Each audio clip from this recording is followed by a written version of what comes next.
Apricot Oat Bars, the perfect sweet treat. Every bite is packed with walnuts, apricots, and sweet jam. We're gonna make the filling. It's an apricot jam and dried apricot filling, and it's really, really good. So we've got 1 1/4 cups of apricot jam, but we're gonna add a little bit more by adding 8 dried apricots to this, just like that. And I like it because when you bite into it, you get the sweetness from the jam, but then you get the chewiness from the dried apricots. So we're gonna chop them up. It's a sweet treat, which is my favorite. When you bite into the oat bar, you can see that glistening color from the apricots. And then give it a little mix. So now, we'll leave the filling over here. The butter is almost melted. We're gonna make the crust. We're gonna start with some flour. 1 3/4 cups of all-purpose flour, just like that. Then we're gonna add some light brown sugar, 1 cup. Mix it all together. Get those big chunks of brown sugar. So 1 teaspoon of cinnamon. We'll do 3/4 of a teaspoon of baking soda. And the baking soda helps the oat bars rise.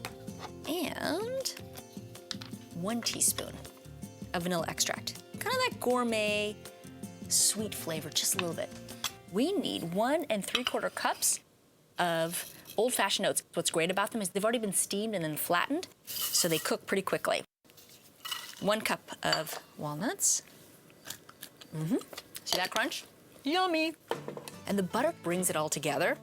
Plus, it has a nice flavor too. Nothing like adding melted butter to a crust. You see how it just sops up all of the flour and all the dried ingredients, so it's starting to come together.